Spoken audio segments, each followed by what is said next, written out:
dice así: los padres de Jesús subían todos los años a Jerusalén para la fiesta de la Pascua. Cuando cumplió 12 años, fueron allá según era la costumbre. Terminada la fiesta, emprendieron el viaje de regreso, pero el niño Jesús se había quedado en Jerusalén sin que sus padres se dieran cuenta. Ellos, pensando que él estaba entre el grupo de viajeros, hicieron un día de camino mientras lo buscaban entre los parientes y conocidos. Al no encontrarlo, volvieron a Jerusalén en su busca. Al cabo de 3 días lo encontraron en el templo, sentado entre los maestros, escuchándolos y haciéndoles preguntas. Todos los que le oían se asombraron de su inteligencia y de sus respuestas. Cuando lo vieron, sus padres se quedaron admirados. «Hijo, ¿por qué te has portado así con nosotros?», le dijo su madre. «Mira que tu padre y yo te hemos estado buscando angustiados». «¿Por qué me buscabais? ¿No sabíais que tengo que estar en casa de mi padre?». Pero ellos no entendieron lo que les decía. Así que Jesús bajó con sus padres a Nazaret y vivió sujeto a ellos. Pero su madre conservaba todas esas cosas en su corazón. Jesús siguió creciendo en sabiduría y estatura, y cada vez más gozaba del favor de Dios y de toda la gente. Amén.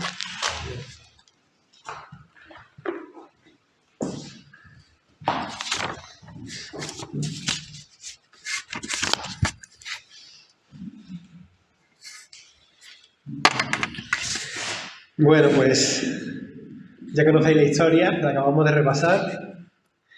Si nos ponemos en la situación de José y María en la narración de este texto, si nos sumergimos ahí, viendo que su hijo Jesús ha desaparecido porque lo buscan y no lo encuentran, al menos la primera vez que en tu vida lees este pasaje, ¿no?, pues da como un poco de ansiedad, ¿no?, especialmente a los que somos padres o a los que sois abuelos y abuelas, ¿no?, esa irritación y el temor que te asaltan ante un niño perdido, ¿no?, que es indescriptible. Este muchacho que está ahí, cuando era más chiquitillo, estábamos en el centro comercial de Leroski, que estaba la tienda Disney y estábamos ahí. O sea, tenía 3 añitos y se falló por la puerta, pero fue nada, lo estaba viendo, hace así y ya no está. Y verlo por detrás del escaparate, yendo por el pasillo, ¿no?, y corriendo detrás de él. Esos momentos son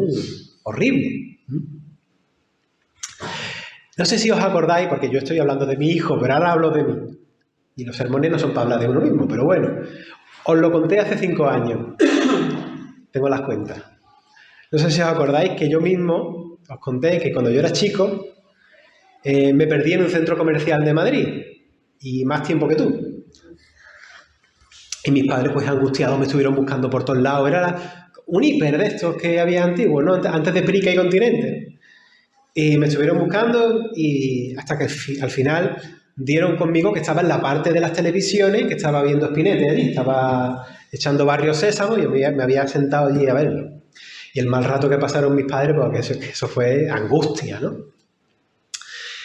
Bueno, pues esto de que el niño Jesús, ya mayorcito, pues desaparece de la vista de sus padres sin decirle nada, pues decirle, oye, mira, quedaos tranquilos que voy a estar aquí, ¿no? O avisarme cuando nos tengamos que ir, que estoy aquí, ¿no? Pues es una historia que muchas veces nos deja desencajados, ¿no? ¿Por qué pasa esto?, ¿no? Así que vamos a intentar de seguir la narración para descubrir el mensaje que pueda darnos. Nosotros hemos empezado a leer, Raquel a leer a partir del 41, que es el versículo previsto, pero en realidad el versículo que va adelante, es decir, el versículo 40, ya dice algo que es de suma importancia, que es parecido a lo que luego vamos a encontrar en este pasaje en el versículo final, en el 52. Dice que el niño Jesús, iba creciendo y robusteciéndose y se llenaba, es decir, progresivamente, de sabiduría y de gracia de Dios, y la gracia de Dios era sobre él. Y luego el versículo 52 dice que Jesús crecía en sabiduría y estatura. Y decía antes, cuando empezamos el culto, que habíamos leído aquel pasaje de Samuel, venía un versículo muy parecido, de que él iba creciendo también, el proceso normal de crecimiento, de sabiduría, conocimiento y estatura, ¿no? Y gracia con Dios. Bueno, ¿por qué es importante esto, que se diga esto de Jesús? No sé, yo creo que algunos ya sabéis por dónde voy, porque me conocéis muy bien, ¿no? Pero la pregunta es importante, ¿por qué? ¿Por qué dicen esto? Pues para comprender que la encarnación, por usar la expresión del Evangelio de Juan, del Logos, pues asume de verdad de la buena, una plena humanidad como la nuestra. Como la nuestra. De ahí también detalles que también me gusta repasar todos los años y decirlo siempre, como lo del versículo 12 de este mismo pasaje, habría que irse un poquito más para adelante, cuando dice que el niño estaba envuelto en pañales. Son detalles que hacen que no caigamos en pensamientos antiguos y muy presentes que son heréticos, son herejías. Pensar, por ejemplo, o concebir a Jesús desde el docetismo o el monofisismo, ¿no? Que muchas veces lo recordamos aquí, sino que en vez de caer en eso, que entendamos que Jesús, cuando era niño, pues tenía la etapa normal de un niño en su desarrollo. Es importante eso, porque la encarnación es real, si no, no nos valdría, por así decirlo. Y si nos vamos al versículo 12, si tenía pañales cuando era pequeño, pues ya sabéis por qué es, ¿no? Porque se hacía sus cositas encima. No es que hubiese nacido controlando y sabiéndolo todo y hablando, ¿verdad? Y decir eso no es una herejía. Al contrario. Es más bien, si negamos eso, sí que estaríamos cayendo en una. ¿Por qué? Porque estaríamos negando una encarnación en una humanidad auténtica, real, como la nuestra. Y Jesús tuvo su proceso de crecimiento, de aprender a andar, también intelectual, de aprender a hablar, de aprender a razonar. Y es bueno que el evangelista, Lucas en este caso, lo destaque, porque a veces podemos decir cosas muy disparatadas. Yo me acuerdo cuando estaba en otra iglesia, en un grupo de jóvenes, y hablábamos, compartíamos, pues yo pienso que Jesús esto, pues yo lo otro, no tonterías, ¿no? Y muchas veces eran cosas muy absurdas, sin darnos cuenta de que teníamos unas concepciones de Jesús que no tenían nada que ver con el Jesús real.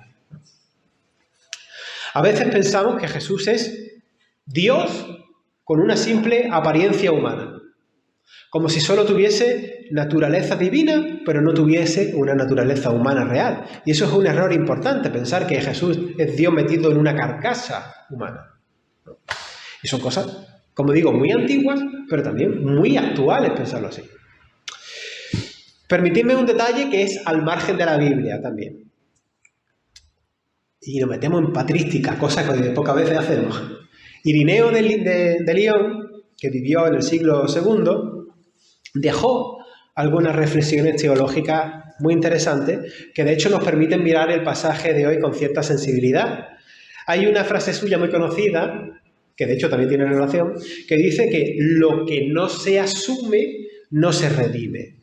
Y es que Cristo en la encarnación, ¿verdad? El Logos hecho carne humana, hecha realidad humana, toda la humanidad, toda nuestra realidad humana, lo que somos, es asumido por Él.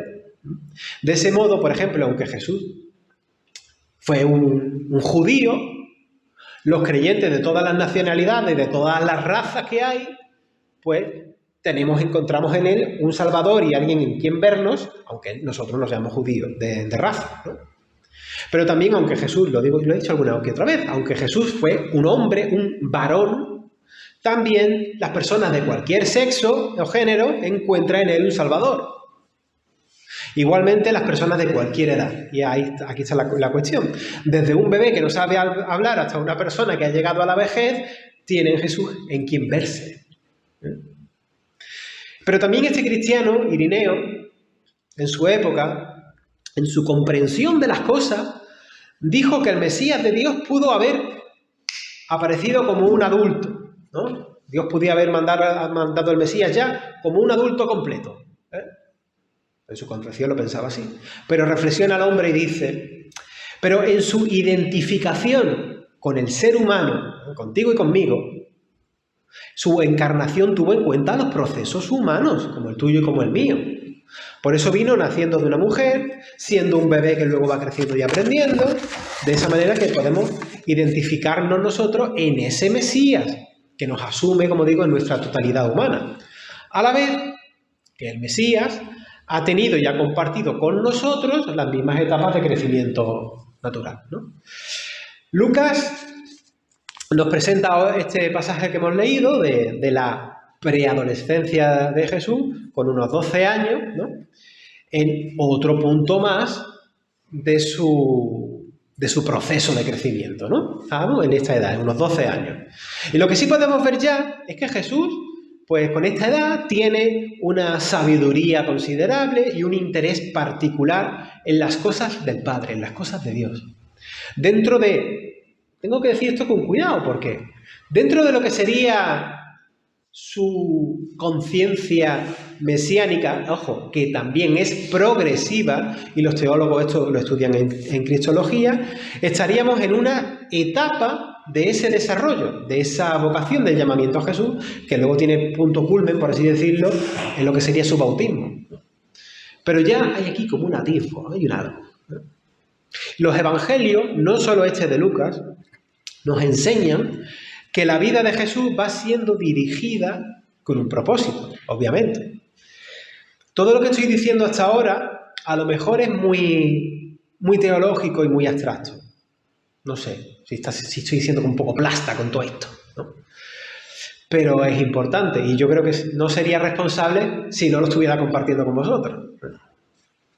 Pero ahora, entrando en el texto, dice los versículos 41-42, ahí podemos ver que todos los años la familia de Jesús, que era una familia piadosa y comprometida, bajaba a Jerusalén para celebrar la fiesta de la Pascua. Sabéis que desde Galilea hasta Jerusalén, pues bajaban como caravanas, grupos de peregrinos que iban a celebrar la fiesta. Y esto del pasaje de Jesús en el templo, hay que decirlo, ¿vale? Sí, tiene la edad más o menos adecuada, está Jesús en el templo, pero no es el bar mitzvah de Jesús, que muchas veces se dice. No es eso, porque en esa tradición del bar mitzvah, que es un rito judío que muchas veces la vemos en las películas, no existía en esta época del siglo I. Entonces no es eso, ¿vale? Aunque muchas veces haya gente que lo diga, no es. Bueno, pues dice el versículo 43-44 que cuando ya se han terminado las fiestas y ya estaba todo el grupo de vuelta a Nazaret, en ruta, ya llevaban un día entero de camino, José y María se pusieron a buscar a Jesús y no lo encontraban. Y lo buscaban entre los parientes, dice el texto, ¿no? Y entre las amistades, entre los vecinos, y no lo encontraban. A ver, ¿dónde va Leo? A tirar algo a la basura. Se pusieron a buscar a Jesús y no lo encontraban. Y claro, esto se entiende cuando concebimos eso, que son grupos grandes, porque si tú vas con tu familia, 4 gatos, dices, no está Jesús, no echas un rato buscándolo. Es porque iba mucha gente en esos grupos, ¿no? Y no daban con él, ¿no? Entonces José y María no sabían que se había quedado Jesús en Jerusalén. Y viendo que no estaba, se regresaron a buscarlo. Dice que ya llevaban un día de camino, Ahora en estas fechas navideñas es costumbre muchas veces, además que te lo ponen, ya no, porque ahora están las plataformas y todo eso, pero era típico ver Solo en Casa, la película Solo en Casa la 1, que el niño se queda, ¿verdad, Leo? Solo en Casa 2 también, el niño perdido por Nueva York, ¿no? Bueno, pues aquí tenemos algo similar, aquí tenemos la precuela de todo eso. El texto dice que 3 días después, que no necesariamente son 3 días normales. El 3 en la numerología bíblica está asociado a veces a la totalidad de un tiempo o del tiempo en general. Pues, o sea, después de cierto tiempo considerable y que humanamente tenemos que entender que es un tiempo de ansiedad, de espanto, ¿dónde está el niño? Pues los padres encuentran a Jesús tan tranquilo, conversando y debatiendo, sentado con los doctores de la ley. los cuales pues estaban sorprendidos además con los comentarios que el niño hacía, con las preguntas que hacía, ¿no? Y la sabiduría que mostraba este niño. Bueno, yo no creo que tengamos respuestas a algunas preguntas que nos vienen a la mente cuando vemos este texto, ¿no? Lo primero es, ¿fue Jesús desobediente con sus padres por la expresión que luego María le recrimina? Dijo, ¿por qué no has hecho esto? ¿No? ¿Fue desobediente con sus padres? Que fue ahí a su rollo, a quedarse en el templo. ¿O fue que se distrajo al estar tan interesado en esos temas teológicos, bíblicos, con los maestros de la ley? Lo más obvio es que se distrajo, ¿no? ¿O será entonces que descuidó a su familia? Tal vez no son las preguntas correctas, pero a mí me vienen a la mente. No sé si a ti también. Y de José y María ni te cuento. Podemos preguntar cosas parecidas. ¿No estaban ellos atentos al cuidado de su hijo, que se van sin él? ¿No? ¿No habéis pensado eso alguna vez? ¿Es que acaso eran padres irresponsables? Vuelvo a decir, tal vez estas no son las preguntas correctas que hay que hacer al texto, pero humanamente creo que no las hacemos, ¿no? En cualquier caso, aquí hay un punto interesante. Como cualquier niño, también Jesús, como vemos aquí, vivió escenas de malos entendidos, ¿no? Propias de la cotidianidad de la vida, propia incluso del entorno familiar, propia de los niños, pero propia también de nosotros como adultos. Yo ayer mismo me lié en Mercadona, que me fui bueno, en fin, ¿para qué os voy a contar? Y es una de tantas cosas en las que incluso puede verse él reflejado con nosotros y nosotros con él. No es tontería lo que estoy diciendo. No es tontería. También él ha vivido este tipo de cosas que nos ha pasado de una forma o de otra. La idea no es que pensemos si Jesús era un hijo rebelde o algo así, que no lo era, o absorto en las cosas de Dios de un modo que se entendía y pasaba 3 kilos de la familia o de sus responsabilidades. No es eso, al contrario. De hecho, dice el versículo 51, dice que él vivió sujeto a sus padres. O sea, no era un mal niño, no era un niño rebelde, no es eso tampoco, no. Pero es curioso, a mí me parece muy curioso, que el propio Jesús se vea, como todos nosotros, ya desde una temprana edad, enredado en los malos entendidos de la vida. Y además sabéis, y lo sabéis muy bien, que esto no es cosa de cuando era niño. Esto le va a pasar siempre. Sabéis, de hecho, que son precisamente los entendidos en las Escrituras, ¿no? La gente sabia de aquel entonces, como eran los propios sacerdotes, los fariseos, los maestros de la ley, los escribas, los que sabían de Biblia, los que estaban esperando al Mesías. Cuando llega Jesús, que es el Mesías, lo rechazan, lo repudian y le entorpecen. Ahí ya está, digamos, el colmo del enredo ya, ¿no? En fin, pero en todo este embrollo, en todas estas de este relato, se desprenden también algunas notas que pueden ser centrales. A mí, vosotros sabéis que a mí no me gusta hacer las predicaciones de 3 puntos, como la llaman. A mí me gusta hacer esto, Pablo. No sé, me gusta. Bueno, Jesús está ya en esa edad en la que tiene que asumir obligaciones ya, digamos, legales por la ley. Pero a diferencia de cualquier otra persona de su edad, en él no vemos que está cumpliendo requisitos religiosos así porque sí. Hay una relación con Dios particular. Hay una filialidad extraordinaria. Y por eso cuando María llega y le pregunta y tal, él se refiere a Dios como mi Padre. Mi Padre. Y ya nos está diciendo algo muy íntimo, ¿no? De la que luego a los cristianos nos hace participar.